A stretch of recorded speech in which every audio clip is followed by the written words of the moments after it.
আব্দুল্লাহ পেশায় ছিল কাঠুরিয়া। তার সংসারে ছিল স্ত্রী রাবেয়া এবং তার ছোট মেয়ে। আব্দুল্লাহ ছিল দারিদ্র নিত্যসঙ্গী। তার ঘরে এমন দিনও যেত যখন চুলোয় হাঁড়ি চড়ত না, শুধু পানি আর শুকনো খেজুর খেয়ে রোজা রাখতে হতো। কিন্তু আব্দুল্লাহর মুখে কখনো অভিযোগের ছায়া দেখা যেত না।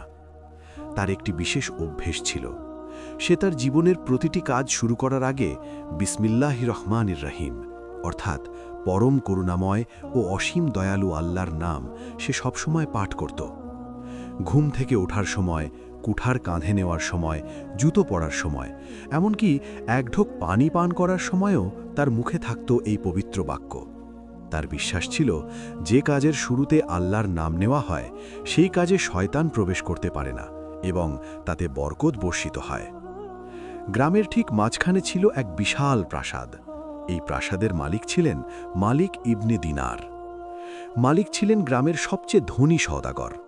তার গোয়াল ভরা উট, গোলা ভরা গম এবং সিন্দুক ভরা স্বর্ণমুদ্রা ছিল। কিন্তু মালিকের চরিত্রে ছিল এক বড় দোষ। সে ছিল অহংকারী এবং কৃপণ। সে মনে করত তার এই সম্পদ তার নিজের বুদ্ধি আর পরিশ্রমের ফসল। আল্লাহর নামের ওপর তার খুব একটা ভরসা ছিল না। মালিক প্রায়ই আব্দুল্লাহকে উপহাস করত।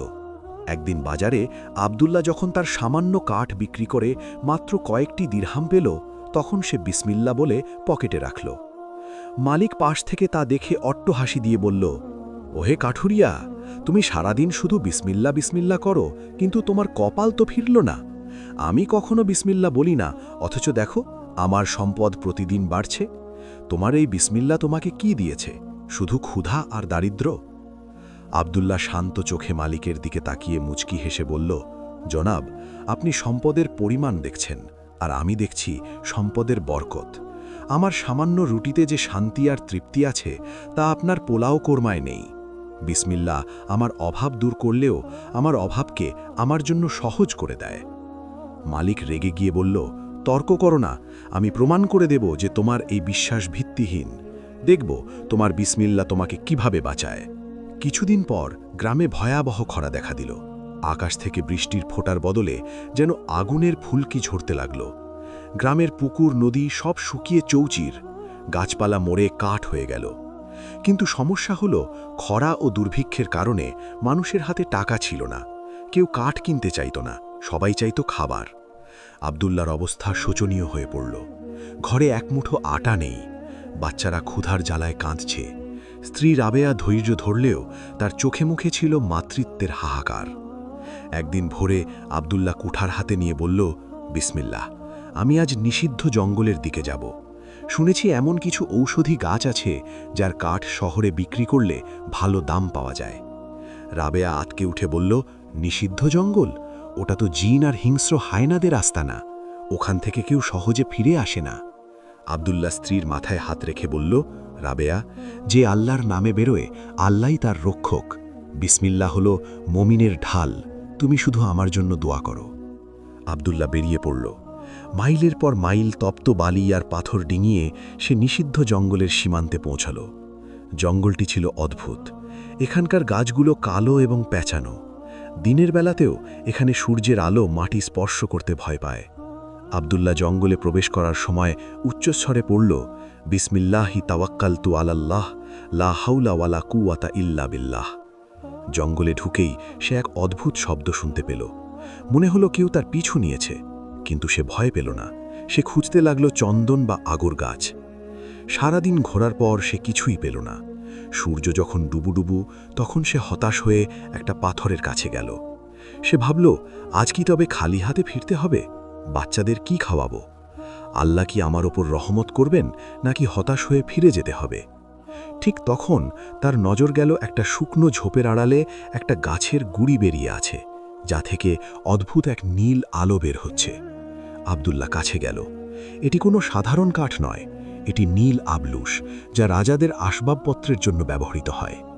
আব্দুল্লাহ খুশিতে বিসমিল্লা বলে কুঠার চালালো। কাঠটি কেটে সে এক বোঝা তৈরি করল। বোঝাটি অনেক ভারী ছিল, কিন্তু আব্দুল্লাহ বিসমিল্লা বলে কাঁধে তুলতেই তার মনে হলো বোঝাটি পালকের মতো হালকা হয়ে গেছে। এটিই ছিল নামের প্রথম বরকত। আব্দুল্লাহ যখন সেই কাঠ শহরে বিক্রি করে প্রচুর খাবার আর কিছু টাকা নিয়ে গ্রামে ফিরল, তখন মালিক ইবনে দিনার অবাক হয়ে গেল। সে ভাবল, এই খরার দিনেও এই ফকিরের কপাল খুলল কি করে? মালিকের মনে হিংসার আগুন জ্বলে উঠল। সে ঠিক করল, সে আব্দুল্লার এই বিসমিল্লার বিশ্বাসকে ভেঙে চুরমার করে দেবে। সে এমন এক ষড়যন্ত্র ফাঁদল, যা থেকে কোনো সাধারণ মানুষের পক্ষে বেরোনো অসম্ভব। পরদিন সকালে মালিক আব্দুল্লাহকে তার প্রাসাদে ডেকে পাঠাল। আব্দুল্লাহ বিনীতভাবে প্রাসাদে প্রবেশ করল। মালিক মিষ্টি সুরে বলল, আব্দুল্লাহ, আমি তোমার সততায় মুগ্ধ। আমি হজে যাওয়ার নিয়ত করেছি। আমার কাছে একটি অত্যন্ত মূল্যবান হীরের আংটি আছে, যা আমার পূর্বপুরুষদের আমানত। আমি চাই না এটি আমার ফিরে আসার পর্যন্ত তোমার কাছে আমানত হিসেবে রাখো। আমি জানি তুমি আল্লাহকে ভয় করো, তাই তো তোমাকে বিশ্বাস করছি। আব্দুল্লাহ সরল মনে রাজি হল। সে বলল, জি জনাব, আমি আমার জান দিয়ে হলেও আমানত রক্ষা করব। মালিক তার আঙুল থেকে একটি বিশাল ও চকচকে হীরের আংটি খুলে আব্দুল্লাহর হাতে দিল। আব্দুল্লাহ বিসমিল্লা বলে আংটিটি গ্রহণ করল এবং তার কোমরের কাপড়ে বেঁধে রাখল। বাড়ি ফিরে আব্দুল্লাহ তার স্ত্রীকে সব খুলে বলল। সে বলল, রাবেয়া, এই আংটিটি আমার কাছে আমানত হিসেবে রাখা হয়েছে। আমি আমানতের খেয়ানত করতে পারি না। আংটিটি খুব সাবধানে রেখো। তারা আংটিটি একটি ছোট কাঠের বাক্সে রাখল এবং বাক্সটি তালাবদ্ধ করে খুব সাবধানে ঘরের মেঝের নিচে মাটি খুঁড়ে পুঁতে রাখল। আব্দুল্লাহ বলল, এই আমানত আমাদের পরীক্ষার বস্তু, খুব সাবধানে থেকো। কিন্তু মালিকের পরিকল্পনা ছিল অন্য। সে হজে যাওয়ার নাম করে আসলে গ্রামেই লুকিয়ে রইল। সে তার এক বিশ্বস্ত এক চোরকে ভাড়া করল। তাকে বলল, আজ রাতে কাঠুরিয়ার ঘরে শীত কাটবে, কিন্তু অন্য কিছু নেবে না, শুধু ওই কাঠের বাক্সটি চুরি করে আমার কাছে নিয়ে আসবে। রাতে আব্দুল্লাহ ও তার পরিবার গভীর ঘুমে আচ্ছন্ন। চোর খুব সহজেই ঘরে ঢুকল এবং মাটির নিচ থেকে সেই বাক্সটি চুরি করে মালিকের কাছে নিয়ে এলো। মালিক আংটিটি বের করল, তারপর শয়তানি হাসি দিয়ে বলল, এবার দেখব তোমার আল্লাহ তোমাকে কিভাবে বাঁচায়। মালিক আংটিটি নিয়ে গ্রামের শেষ প্রান্তে অবস্থিত অন্ধকূপ বা গভীর পরিত্যক্ত কুয়ার কাছে গেল। সে আংটিটি কুয়ার গভীর অন্ধকারে ছুঁড়ে ফেলল। তারপর চোরকে বলল, এখন ওই খালি বাক্সটি আবার কাঠুরিয়ার ঘরে রেখে এসো, যেন সে বুঝতে না পারে। চোর তাই করল। আব্দুল্লাহ সকালে ঘুম থেকে উঠে কিছুই টের পেল না। সে জানত তার আমানত নিরাপদ আছে। কয়েক সপ্তাহ পর মালিক গ্রামে ফিরে আসার ঘোষণা দিল। যদিও সে গ্রামেই ছিল। সে আব্দুল্লাহকে ডেকে পাঠালো। মালিক বলল, আব্দুল্লাহ, আমি ফিরে এসেছি, আমার আমানত ফিরিয়ে দাও। আব্দুল্লাহ বলল, জি জনাব, এখনই আনছি। আব্দুল্লাহ বাড়ি গেল। সে বিসমিল্লা বলে মাটি খুঁড়ল এবং বাক্সটি বের করল। তার বুক ধড়ফড় করছে। সে বাক্সটি হাতে নিয়ে মালিকের প্রাসাদের দিকে রওনা দিল। সে পথেই বাক্স খোলার নিয়ম মনে করল না, কারণ সে জানত সে নিজেই এটি রেখেছে। মালিকের দরবার তখন লোকে লোকারণ্য। গ্রামের গণ্যমান্য ব্যক্তিরা উপস্থিত। আব্দুল্লাহ সবার সামনে বাক্সটি রাখল। মালিক বলল, খোলো এবং আমার আংটি দাও। আব্দুল্লাহ বিসমিল্লাহির রহমানির রহিম বলে বাক্সের তালা খুলল, ডালাটি তুলল। কিন্তু হায়, বাক্সটি শূন্য, ভেতরে কিছুই নেই। আব্দুল্লাহর মাথায় আকাশ ভেঙে পড়ল। সে বাক্সের ভেতর হাতড়ে দেখল, কিছুই নেই। তার মুখ সাদা হয়ে গেল। সে তোতলাতে তোতলাতে বলল, জনাব, আমি তো এখানেই রেখেছিলাম। কিন্তু মালিক চিৎকার করে উঠল, চোর, ভণ্ড, তুমি আমার বংশের আংটি চুরি করেছ। আমি তোমাকে বিশ্বাস করেছিলাম, আর তুমি আমার সাথে বিশ্বাসঘাতকতা করলে। তোমার মুখে সারাদিন বিসমিল্লা আর অন্তরে শয়তানি। উপস্থিত সবাই আব্দুল্লাহকে ধিক্কার দিতে লাগল। কেউ বলল, গরিবের সততা আসলে লোক দেখানো। কেউ বলল, এ হয়তো এত টাকার লোভ সামলাতে পারেনি। মালিক কাজীর কাছে বিচার চাইল।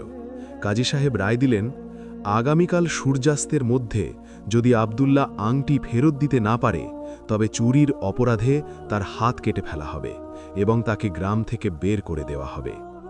আব্দুল্লাহ কাঁদতে কাঁদতে বাড়ি ফিরল। রাবেয়া সব শুনে বলল, আল্লাহর কসম, আমরা চুরি করিনি। নিশ্চয়ই এটি কোনো বড় পরীক্ষা। তুমি ধৈর্য ধরো এবং আল্লাহর কাছে সাহায্য চাও। সেই রাতটি ছিল আব্দুল্লাহর জীবনের সবচেয়ে দীর্ঘ রাত। সে সেজদায় পড়ে সারা রাত কাঁদল। সে বলল, হে রব, আমি তোমার নামে আমানত গ্রহণ করেছিলাম। আমি জানি না এটি কোথায় গেল, কিন্তু তুমি তো সব জানো। তুমি আমাকে চোর অপবাদ নিয়ে মরতে দিও না, আমার ইজ্জত রক্ষা করো। পরদিন সকাল হল। সূর্যাস্তের সময় তার বিচার হবে। ঘরে খাবার নেই। রাবেয়া বলল, তুমি বাজারে যাও, বাচ্চাদের জন্য কিছু খাবার এনো। আল্লাহ যা করবেন মঙ্গলের জন্যই করবেন। আব্দুল্লার পকেটে মাত্র 3টি দিরহাম ছিল। সে নদীর ঘাটে গেল। গ্রামের পাশ দিয়ে একটা ছোট পাহাড়ি ঝর্ণা বা নদী বয়ে গেছে, যা খরার মধ্যেও সামান্য পানি ধরে রেখেছিল। সে দেখল এক জেলের কাছে বড় একটি মাছ। মাছটি দেখতে খুব সুন্দর। জেলে বলল, এই মাছটি কেউ কিনছে না, সবাই বলছে এর দাম বেশি। তুমি কি নেবে? আব্দুল্লার মনে হলো আজ হয়তো এই মাছটি তাদের শেষ খাবার। সে বিসমিল্লা বলে তার শেষ 3টি দিরহাম দিয়ে মাছটি কিনল। বাড়ি ফিরে এসে রাবেয়াকে বলল, এই মাছটি কাটো, আমি আসরের নামাজ আদায় করে আসছি। নামাজ শেষে আমি বিচারের মুখোমুখি হব। রাবেয়া চোখের পানি মুছতে মুছতে মাছটি কাটতে বসল। সে বিসমিল্লা বলে মাছের পেটে ছুরি চালাল। মাছের পেট কাটতেই রাবেয়া চমকে উঠল। আলোর ছটায় তার চোখ ঝলসে গেল। এটি সেই হীরের আংটি, মালিকের সেই আংটি। রাবেয়া বিশ্বাস করতে পারছিল না। সে চিৎকার করে আব্দুল্লাহকে ডাকার জন্য দৌড় দিল, কিন্তু আব্দুল্লাহ তখন নামাজ আদায় করছে। আপনাদের হয়তো প্রশ্ন জাগতে পারে, আংটি মাছের পেটে গেল কিভাবে? চলুন দেখি আল্লাহর পরিকল্পনা কি। যেদিন মালিক আংটিটি কুয়ায় ফেলেছিল, সেই কুয়াটি আসলে মাটির নিচের এক গোপন নালার সাথে যুক্ত ছিল, যা গিয়ে মিশেছিল পাহাড়ি নদীতে। আংটিটি চকচকে হওয়ায় পানির স্রোতে ভেসে নদীতে চলে যায়, আর ওই বড় মাছটি খাবারের খোঁজে চকচকে বস্তু দেখে সেটিকে গিলে ফেলেছিল। আল্লাহ আব্দুল্লাহর রিজিক এবং ইজ্জত ওই মাছের পেটেই নির্ধারণ করে রেখেছিলেন, এবং জেলেকে দিয়ে ঠিক সেই মাছটিই আব্দুল্লাহর কাছে বিক্রি করিয়েছিলেন। একেই বলে তাকদীর। রাবেয়া আংটিটি নিয়ে দৌড়ে আব্দুল্লাহর কাছে গেল। আব্দুল্লাহ তখন মোনাজাতে কাঁদল। রাবেয়া তার হাতে আংটিটি দিয়ে বলল, দেখো, আল্লাহ তোমার বিসমিল্লার সম্মান রেখেছেন, মাছের পেটে এই আংটি পাওয়া গেছে। আব্দুল্লাহ আংটিটি হাতে নিয়ে চিৎকার করে বলল, সুবহান আল্লাহ, আলহামদুলিল্লাহ, লা ইলাহা ইল্লাল্লাহ। সূর্য তখন ডুবো ডুবো। গ্রামের সবাই বিচার চত্বরে জমায়েত হয়েছে। মালিক ইবনে দিনার এক কোণে বসে শয়তানি হাসি হাসছে। সে ভাবছে আজ আব্দুল্লাহর হাত কাটা যাবে আর তার অহংকার জিতবে। জল্লাদ তলোয়ার শান দিচ্ছে।